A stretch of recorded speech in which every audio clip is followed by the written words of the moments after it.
Oh man, ladies and gentlemen, man, Nick Wright and Cris Carter prove why they're arguably two of the biggest clowns on national TV. Two guys, two members of the 3-6 Mafia, 3-6 Lacronis that were praying that the Kevin Durant would come back to the Warriors, and they were praying for him to leave Golden State because of what Golden State was doing without KD, and they just were harking on how jealous he was. Listen, do you honestly think that Kevin Durant is going to expose the Warriors out like that, considering that the Warriors helped them win two championships, just like Kevin Durant helped them win two championships back to back? He's not going to do that. But that's what the media wants because they want to create a story out of it. See, they got their wish. The Golden State Warriors lost to the Toronto Raptors in the 2019 NBA Finals. Kevin Durant is no longer a Golden State Warrior.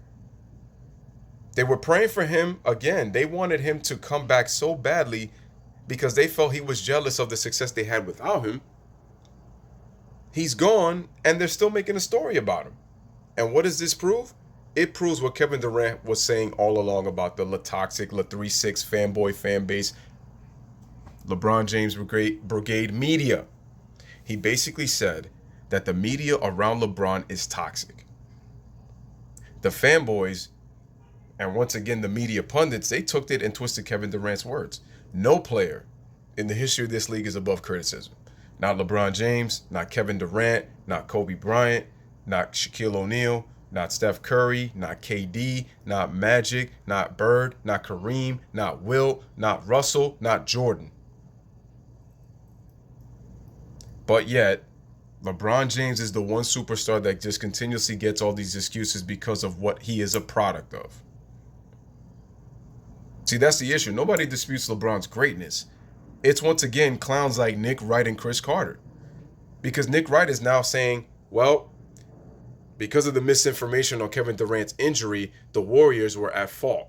But now that Kevin Durant says that it wasn't the Warriors' fault, and he clearly emphatically said, hell no, guess what?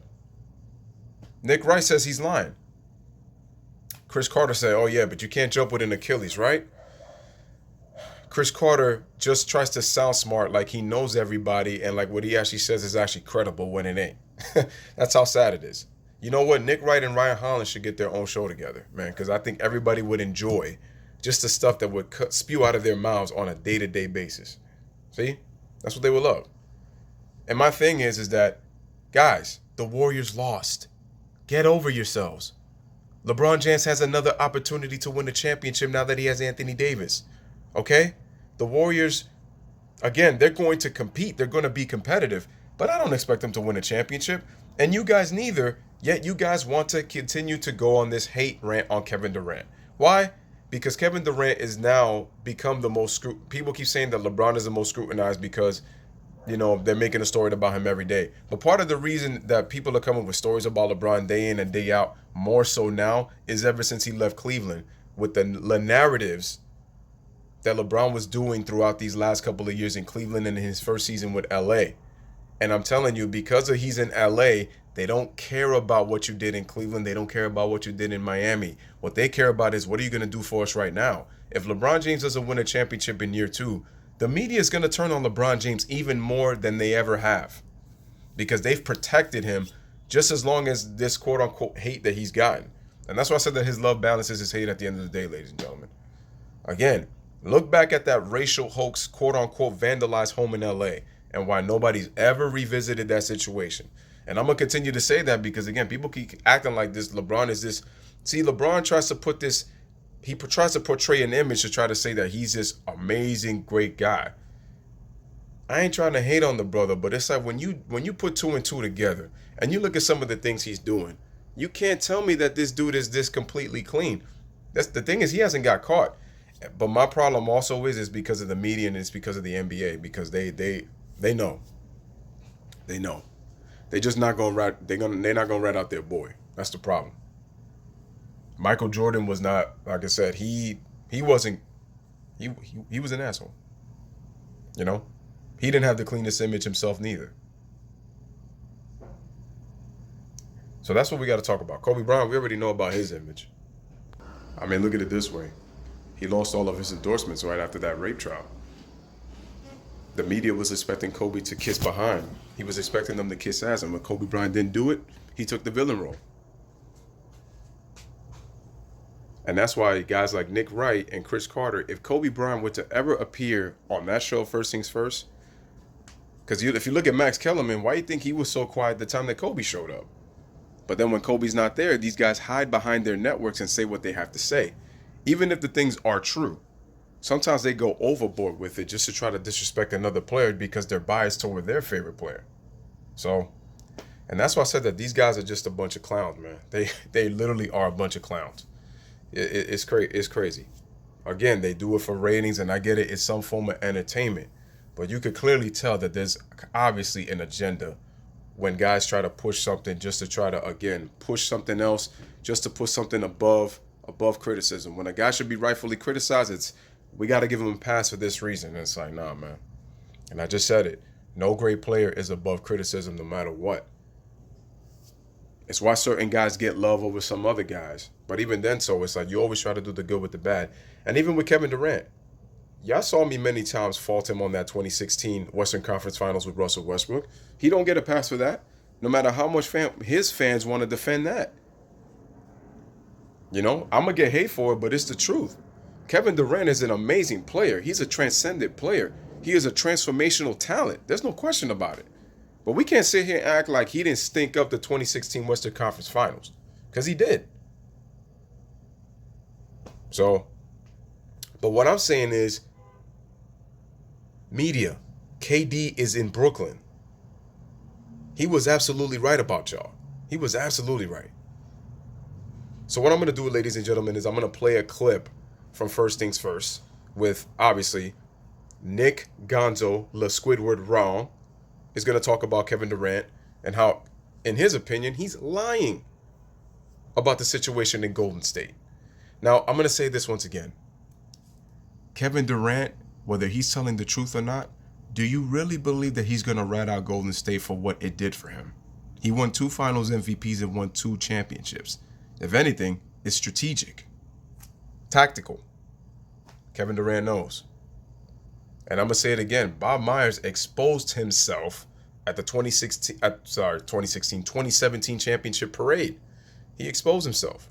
That was really the beginning to say that Kevin Durant wasn't in it for the long haul. It's why Kevin Durant did these little 1-and-1 deals. He did the 2-year deal and then the 1-year deal. That's why. When Bob Myers said what he said, you knew it wasn't going to stay long, man. And yeah, he did his little crocodile tears and whatnot, but it was like Bob Myers really exposed it. So what are we going to say? But at the same time, it's like the dude's gone, man. But at the same time, Kevin Durant is never going to be let be because of what Kevin Durant said during the season. LeBron has so many fanboys in the media that the media around him is toxic. Not that LeBron James is toxic, that the media around him. And what y'all do, y'all twisted his words around. That's why Cris knows everybody Carter. Since high school, since college, since the player was in diapers. Damn it, when the player was in the mother's womb. Damn it, when he wished upon a shooting star and said, oh, I know that I'm going to get to know this person as long as I make the wish upon the sky when a comet comes right through, shooting right down the sky. That's Cris Carter. Other than football, dude, stop talking basketball, bro. Nick Wright, he makes better points at times than Cris Carter. But even then, so when it comes to his lover boy LeBron James, I so sorry, but Nick Wright, you so stupid. You don't know what you're talking about, my man. You don't know. You just don't know. You knows nothing, my man. You knows nothing. Nothing. Capiche? And that's the problem with Nick Wright, man. Yo, man, these are the biggest clowns, I tell you, man. 2 of the biggest clowns in the media. 2 of the biggest. This is why LeBron James is hated, quote unquote hated, or people don't like LeBron James. It's because you guys want to sit here and try to brainwash everybody that watches, all of the viewers, of this utterly hypocritical nonsense that LeBron's social activism, LeBron's I Promise school, LeBron making 9 finals appearances, and all this other stuff makes him better than Michael Jordan. That should be rewarded a championship for everything. So that will give LeBron an insane amount of titles. And remember, beating the 73-9 Golden State Warriors, that equates really to 2 championships. That's why LeBron James is the GOAT. LeBron is a GOAT. He is not the GOAT. Despite what I'm saying right here in this video, I have LeBron as a top 10 all-time great. What's the problem? Because I don't have him as the greatest? This is why I say once again, there ain't nothing wrong with having favorite players, man. But it's another thing to be worshiping on another man, as I just put in my last video on Shannon Sharpe. I get it, it's a form of entertainment, and I crack up all the time, excuse me. But it's another thing when it's like you're just showing, looking at another guy, describing him like he's some kind of chocolate snack. Bro, you got problems when it goes that deep. I'm sorry, but you're sick, bro. Him, Cris Fulsard, all these LeBron fanboys in the media, man. Y'all all sick, bro. Like LeBron is doing something for you. Oh, wait, that's right. You're on his payroll. I wonder who the payroll secretary is in the LeBron James Justice Coalition, that he is paying you your checks to keep his name relevant. But once again, it is what it is, man. So make sure y'all look at this clip that I'm about to display right here. Ladies and gentlemen, thank you for watching this video. You already know the deal. Let me know what you guys think in the comments on Kevin Durant with Nick Wright and Cris Carter. These two fools act like they know everything in the world, but they don't. Anyway, as always, bless up, live, laugh, love. Thank you for watching the video. For my subs, man, you already know the deal, man. Roll the clip just to show the foolery, the foolery that is going on here. Credit for taking the high road, for not rehashing old stuff. If he had given a different answer, it would have started a totally different news cycle that he would have had to answer for the next time he spoke to the media. Absolutely. And maybe repeatedly. And so I think he did the smart thing here. And I think it was the right thing by an organization that for 3 years, for the better part of 3 years, tried to always do the right thing by Kevin Durant. Now, I do not believe him. I do not think this is the honest answer. And in fact, I know he was pressured when the owner says during the Western Conference Finals he'll be back for the NBA Finals. Maybe Kevin Durant looks at it as if it wasn't pressure, because maybe Kevin Durant, his goal was the same, and maybe the information that the owner was talking about, Kevin doesn't feel like it pressured him. Okay. Like maybe Kevin thought Game 5 was always the game he was going to come back. Well, he said that Game 5 was the game I was always going to come back. But then Steve Kerr and the injury report, they left the door open him coming back in Game 2, and then it was released by somebody to reliable reporters, I think Chris Haynes, they expect him back in Game 3. KD says, I was always targeting Game 5. But throughout this interview, and credit to Chris Haynes, who's done a great job covering this league over the last few years, but particularly this year, for getting a sit-down at Kevin Durant's house in Malibu to get this. But KD also said he didn't make his decision to go to the Nets until the morning of June 30th.